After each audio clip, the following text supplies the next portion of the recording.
우리 성도 여러분, 이번 한 주 엄청 더웠는데 어떻게 다들 잘 지내셨나요? 코로나 확산에 이 더위까지 진짜 한 주를 보내는 게 참 힘든 때였습니다. 우리 유튜브로 예배 함께 들으시는 분들 제 목소리 잘 들립니까? 이번 주 전면 비대면 예배를 맞이해서 음향을 좀 점검하고 이제 컴퓨터 메모리도 업그레이드를 했는데 온라인으로 예배 드리는 것이 어떻게 지난주보다 좀 많이 나아졌으면 좋겠습니다. 잘 들리면 이렇게 좋아요 한 번씩 누르면서 이렇게 좀 반응을 보여주면 좋겠어요. 우리 이 시간 각자 흩어진 자리에서 또 온라인으로 이렇게 함께 예배 드릴 수밖에 없지만 어디서든 우리가 영과 진리로 예배한다면 그곳이 하나님이 임재하시는 성전이 되고 하나님이 우리의 예배를 그곳에서도 기쁘게 받으실 줄 믿습니다. 아멘. 여러분, 우리 코로나로 인해서 참 삶에 많은 변화가 생겼습니다. 그 중에 무시할 수 없는 큰 변화 하나가 바로 우리 신앙생활의 변화이지요. 이전까지 우리가 신앙생활이라고 하면요, 그냥 주일이면 꼬박꼬박 이제 예배당으로 나아가서 이제 예배를 드리고 좀 여유가 있으면 수요 예배 또 금요 철야 이렇게 참석하는 것이 일반적이었습니다. 또 특심이 있으신 분들은 새벽 기도를 드리고요. 또 주중에 각종 교회에서 진행되는 그런 모임이나 활동 등을 이렇게 참여했습니다. 1년에 한 번 정도 이렇게 선교 여행이나 또 전도 여행 같은 것들을 우리가 참여하면 우리가 참 모범적인 신앙생활을 하고 있다라고 이렇게 생각이 되었지요. 그런데 이 코로나가 이제 길어지면서 우리는 꽤 오랫동안 이런 방식의 신앙생활을 하지 못하고 있습니다. 그로 인해서 성도들도 많이 힘들지만 이와 같은 방식으로 공동체를 유지했던 그런 교회들은 이런 코로나로 인한 변화된 상황 속에 큰 어려움을 겪고 있죠. 엎친 데 덮친다라고 했던가요? 이 코로나 4차 대유행으로 인해서 모든 종교 활동을 비대면으로 전환하라는 정부의 방침이 내려졌고 급기야 어떤 목사님들은 예배 탄압을 중지하라며 법원에 가처분 신청을 내었습니다. 그중 한 목사의 말이 기사에 실렸는데요. 제가 한번 읽어드릴게요. 예배를 못 드리게 하는 것은 사탄 마귀의 장난이고 마귀의 사주를 받은 악한 공산당들이 하는 수작이지 절대로 하나님의 방법이 아니다. 새벽 기도에 한 번도 안 빠지던 사람들이 비대면 예배하면서 교회 안 나가기 시작하니까 주일에도 교회 안 나간다는 이야기를 들었다. 비대면 예배는 성경에 없는 얘기다. 사탄이 만들어낸 조작이고 성도들을 이상하게 몰아넣는 것이다. 아마 우리 성도님들 대부분은 이 말에 동의하지 않으실 것입니다. 물론 저 역시 동의하지 않고요. 그럼에도 제가 오늘 이 기사를 읽어드린 이유는 이분의 말대로 코로나로 인해서 새벽 기도도 안 빠지던 성도가 주일조차 교회에 오지 않는 엄청난 변화가 실제 우리 성도들의 신앙생활에 일어났고 그와 같은 이런 변화들로 인해서 상당수 교회들이 엄청난 위기를 겪고 있다는 것은 현실이기 때문이지요. 성도 여러분, 그런데요, 우리 코로나가 오늘 우리에게 이렇게 끼치는 이 영향만큼이나 2000년 전에도 이스라엘 사람들에게 큰 영향을 끼친 그런 사건이 있으니 바로 갈릴리 나사렛 예수의 출현입니다. 당시 이스라엘 사람들의 신앙생활은요, 크게 두 부류로 예루살렘 성전으로 중심으로 이루어진 대제사장과 사두개인들을 중심으로 한 그런 영향력 있는 사람들이 있었고요. 반대로 각 지역에 있는 회당을 중심으로 율법을 잘 지키며 율법을 가르치는 것을 통하여 자신의 영향력을 행사했던 바리새인들의 무리가 또 있었어요. 그런데 갑자기 저 갈릴리 촌에서 등장한 나사렛 예수의 존재에 의해서 이 사두개인들도 바리새인들도 모두 다 엄청나게 위협을 받는 그런 일이 일어난 거예요. 원래는 이 두 부류의 사람들이 사두개인과 바리새인들이 서로 다투는 그런 존재였는데 저 멀리서 등장한 예수가 자신들 모두를 그냥 뒤흔들어 버리니까 양쪽이 손을 잡고 공생애 내내 이 예수를 괴롭히고 급기야 죽이려 한 것이죠. 오늘 우리가 읽은 이 마가복음 7장의 앞부분의 말씀은요, 그 연장선상에서 바리새인들이 예수님을 찾아와서 괴롭히고 시비를 거는 그 이야기입니다. 아니, 당신들 제자들은 왜 깨끗하지 않은 사람들과 어울리냐? 왜 깨끗하지 않은 방법으로 깨끗하지 않는 음식을 먹느냐? 그러면서 전통을 지키지 않는 제자들을 몰아세우며 그 중심에 있는 예수님을 공격하고 있는 것이죠. 그들이 특별히 이 정결 예법, 이 깨끗한 이 규정을 통해서 예수님과 그의 제자들을 몰아세운 이유는 자기들의 이 가치가 바로 이 율법, 그 율법을 해석하고 그들이 그 율법을 기준으로 만든 자신들의 전통을 지키는 데 있었기 때문이에요. 그런데 예수님이 그들에게 참된 율법은 어떤 것이란 것을 깨우쳐 주시고는 더 이상 그들과 다투지 않습니다. 그리고는 다른 곳으로 예수님이 떠나버리세요. 그 이후의 이야기가 바로 우리가 오늘 읽은 말씀이죠. 여러분 24절의 말씀을 다시 한번 들어보겠습니다. 예수께서 일어나사 거기를 떠나 두로 지방으로 가서 한 집에 들어가 아무도 모르게 하시려 하나 숨길 수 없더라. 수많은 사람들을 고치시고 귀신들을 쫓아내고 하나님 나라 말씀을 가르치느라 힘드신데 이거 틈만 나면 바리새인들이 찾아와서 시비를 걸고 예수님을 괴롭히니 와, 인간 예수님도 정말 피곤하셨을 것 같아요. 그래서 오늘 예수님은 잠시 사람들의 손길이 닿지 않는 두로라는 먼 지방으로 이동하셔서 아마 거기서 좀 쉬시려고 한 것 같기도 해요. 예수님도 인간이라는 육신을 입고 이 땅에 오셨기 때문에 쉼이 필요했죠. 그런데 거기서도 사람들은 예수님을 가만두지를 않습니다. 예수님이 두로에 왔다는 소문을 듣자 한 여자가 집에 들어간 예수님한테 예약도 없이 냅다 찾아와서는 그만 그 발 아래 넙죽 엎드리는 겁니다. 그때 무슨 지금처럼 예수님의 위치가 실시간으로 SNS에 뜨는 것도 아니었을 텐데 이 여인이 어떻게 알고 찾아온 거예요.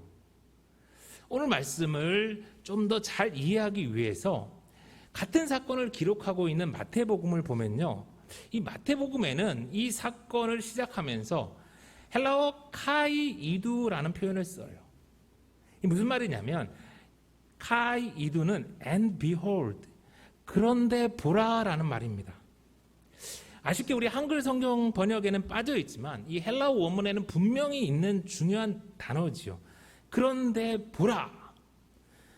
그러니까 누구보다 율법을 잘 알고 성전과 회당을 중심으로 살아가는 이스라엘의 종교 지도자들은 그렇게 예수를 핍박하고 예수를 못 잡아먹어 안달인데 일면식도 없는 이 이방 여인이 어떻게 나를 알고 나를 찾아와 이 남자들이 득실득실하는 이 방 안에서 나에게 찾아와 내 발 앞에 엎드린 이 일을 주목해 보라는 겁니다. 여러분 우리도 26절을 다시 한번 주목해 볼게요. 그 여자는 헬라인이요 수로보니게 족속이라 자기 딸에게서 귀신 쫓아내 주시기를 간구하거늘. 우리가 이 여인을 그냥 무심코 생각하면 예수님 발 앞에 엎드리고 또 우리가 너무 잘 알듯이 개 취급을 받아서 또 마태복음에 보면 이 여인을 가나안 여인이라고 표현하거든요. 그러다 보니까 우리는 이 여인을 생각할 때 막연하게 이 여자는 가난한 여인이다. 그리고 많이 배우지 못한 여인이라고 생각을 합니다. 그런데 가난한 여인이 아니라 가나안 여인이라고 했죠. 오늘 마가는요 이 여인을 분명하게 헬라인이라고 우리에게 보여주고 있어요. 당시 유대인들이 보는 헬라인은 가난한 여인이 아니라 오늘 우리가 흔히 생각하는 뉴요커처럼 세련되고 잘 사는 이들을 뜻했어요. 절대 그녀는 가난하고 못 배운 여인이 아니었다는 거예요. 그녀는 수로보니게 족속이라고 합니다. 그러니까 시리아계 페니키아인인데요. 그러니까 마가는 우리에게 이 여인이 분명한 이방 여인입니다. 완전한 이방 여인이다라는 것을 보여주고 있고요. 그리고 똑똑하고 나름 잘 나가는데 헬라인이었다고 말해주고 있어요. 그런 그녀가 여자 홀로 이 여자의 몸으로 유대인 남자들이 가득한 집안에 들어와서 예수님을 찾아 그 발 아래 엎드렸다는 거예요. 나름 세련되고 또 능력도 있었던 이 외국 여인이 예수님을 찾아와서 그 발 아래 엎드린 이유는 딱 하나였어요. 바로 더러운 귀신 들린 자신의 어린 딸 때문이었죠. 그녀는 예수님께 자신의 딸 괴롭히는 그 더러운 귀신을 좀 쫓아내어 달라고 간청을 합니다. 마태복음 15장 22절을 다시 한번 들어볼게요. 가나안 여자 하나가 그 지경에서 나와서 소리질러 이르되 주 다윗의 자손이여 나를 불쌍히 여기소서 내 딸이 흉악하게 귀신 들렸나이다 하되 예수는 한 말씀도 대답하지 아니하시니 제자들이 와서 청하여 말하되 그 여자가 우리 뒤에서 소리를 지르오니 그를 보내소서. 주 다윗의 자손이야. 이 여자가 소리를 질렀대요. 여러분, 이 여자는 분명하게 헬라인이라고 했습니다. 그 말은 이 여자가 예수님과 제자들이 그때 썼던 아람어라는 것을 몰랐을 확률이 거의 100%예요. 유대인들이 헬라어를 배우지 헬라인들이 이 조그마한 나라 이 아람어를 잘 배우진 않았을 것 같아요. 지금도 그렇잖아요. 우리가 영어를 배우지 미국 사람들이 우리말을 요즘은 BTS 때문에 좀 배우는 사람들이 있지만 참 드물잖아요. 우리나라에 아무리 대단한 의사가 있어서 우리나라에 치료를 받으러 온다고 해도 미국인이 한국어를 막 배워서까지 오지는 잘 않잖아요. 그런데 오늘 이 여인은 예수님께 자신의 처지를 알리기 위해서 어떻게든 이 몇 단어를 배웠던 것 같아요. 잘 안 되는 발음이지만 예수님께 자신의 이 도움을 구하기 위해서 소리를 질렀다는 거예요. 얼마나 소리를 질렀는지 제자들이 쉴 수가 없다고 예수님 보고 이 여인을 좀 이제는 내보내 달라고 간청할 정도였어요. 사람들 앞에서 온갖 좋은 옷을 입고 거룩한 척 그렇게 폼을 잡던 바리새인들과는 오늘 너무나 다른 모습입니다. 그녀 역시 헬라인으로 잘 사는 집안 여인 같아요. 하나 아쉬울 것 없는 그런 여인이었지만 딸의 고통 앞에 예수님 앞에 소리치고 있는 거예요. 그 간절한 모습을 성경은 우리에게 보라라는 것이죠. 그런데요, 오늘은 웬일인지 예수님이 이 여인에 대해서 너무나 냉정합니다. 마태복음 15장 24절에 보니까 나는 이스라엘 집에 잃어버린 양 외에는 다른 데로 보내심을 받지 아니하였다라고 말씀하셨어요. 그리고는 오늘 마가복음 7장 27절에 이렇게 말씀하십니다. 예수께서 이르시되 자녀로 먼저 배불리 먹게 할지니 자녀의 떡을 취하여 개들에게 던짐이 마땅치 아니하니라. 그냥 나는 이스라엘 사람들을 위해 왔고 이방인들에게는 관심이 없다.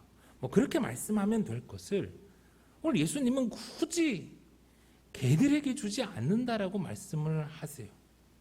내 눈에 너 이방 여인은 그냥 개다라는 표현이죠. 예수님은 찾아온 수많은 사람들을 고쳐주시고 귀신을 내어 쫓아주셨어요. 그런데 좋으신 예수님이 오늘 왜 이 여인에게는 이렇게 모질게 대하실까요? 지난주 오병이어의 그 기적 사건에서 예수님이 제자 빌립을 테스트하신 것처럼 오늘 이 여인은 이 헬라 여인을 테스트하고 있는 거예요. 헬라인으로 많이 배웠고 부유한 여성 같은데 잘 되지도 않는 아람어로 소리를 지르면서 발 아래 엎드리는 것을 보며 예수님은 이 여자가 어디까지 그 믿음이 있는지를 보시고자 한 것 같아요. 또 이 여인을 통해서 제자들에게 이 여인의 모습을 보여주시려는 것 같아요. 20년 전에 제가 목사가 되기 위해 장로회 신학대학교 신학대학원 입학 시험을 쳤습니다. 1년간 재수를 하고 1차 성경 시험, 2차 영어 시험을 이렇게 잘 치렀어요. 이제 마지막 3차 면접이 남아 있었습니다. 이제 떨리는 마음으로 그 면접에 들어갔더니 그 방에 교수님 3분이 앉아 있었어요. 교수님들이 제가 낸 자료를 이렇게 쭉 훑어보시더니 성균관대학교에서 이제 컴퓨터 공학을 전공했는데 어떻게 갑자기 목사가 되려고 여기 왔느냐 이렇게 물으시더라고요. 그래서 제가 거기에 적힌 대로 졸업반 때 백두산에 갔다가 하나님이 너무 강하게 물으셔가지고 제가 다른 길은 생각 못하고 목사가 될 수밖에 없어서 여기 지원하게 되었습니다. 이렇게 말씀을 드렸더니 교수님 2분이 놀라면서 아주 좋은 반응을 보이셨어요. 그래서 이제 마음으로 다행히 면접도 이제 무난히 통과하겠구나라고 생각을 했죠. 그런데 갑자기 마지막에 이제 앉아 계시던 조용히 계시던 교수님 한 분이 표정이 좀 굳어지더니 저한테 이런 질문을 던지시는 거예요. 김구는 말할 때 눈을 심하게 깜빡이는 것을 아는가? 김군이 그렇게 이야기하면 또 그런 습관을 갖고 있으면 상대방이 자네를 어떻게 생각하겠는가?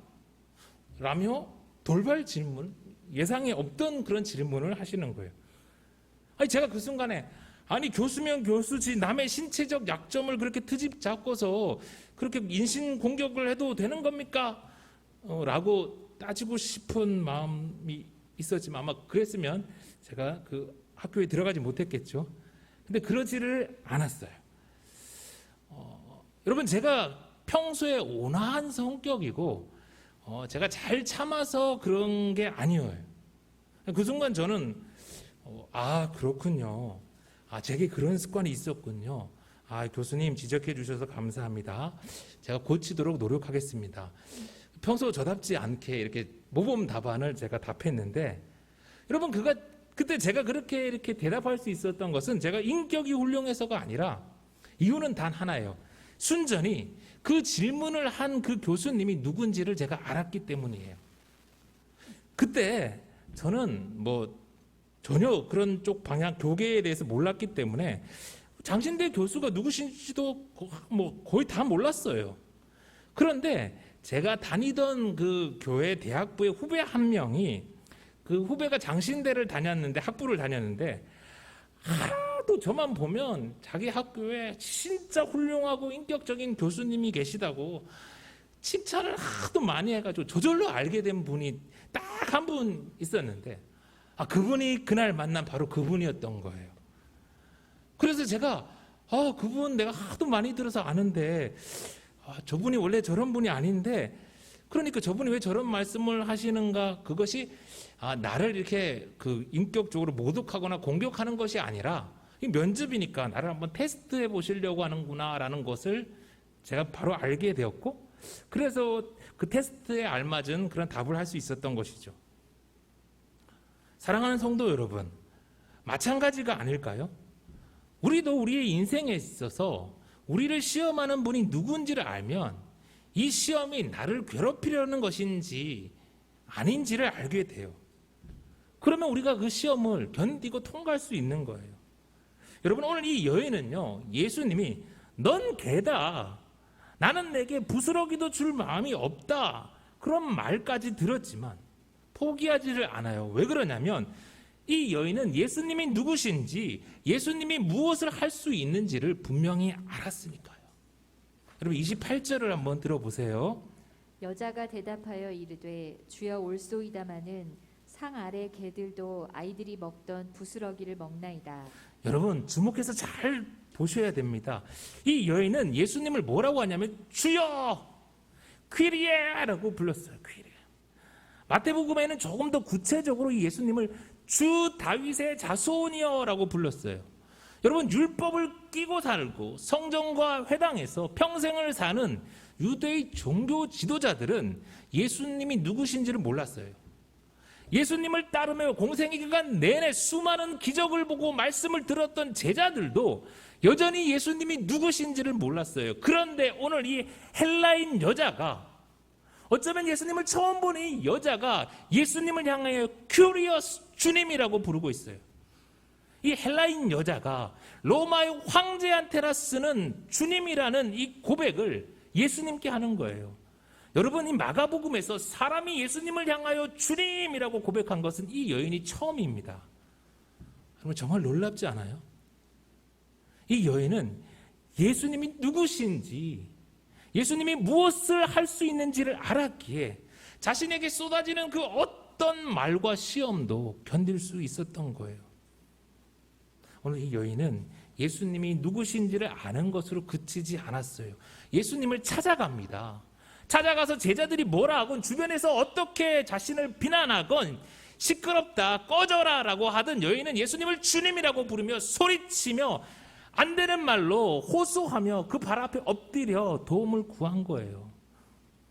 마태복음 15장 25절에 보니까 여자가 와서 예수께 절하며 이르되 주여 저를 도우소서라고 했대요. 예수께 절하며, 이 여인은 한 번 소리치고 넙죽 절하고 만 것이 아니라 프로쉐키네이, 예배할 때 절을 하는 그 모습으로 계속해서 반복적으로 예수님께 도움을 간청했다는 거예요.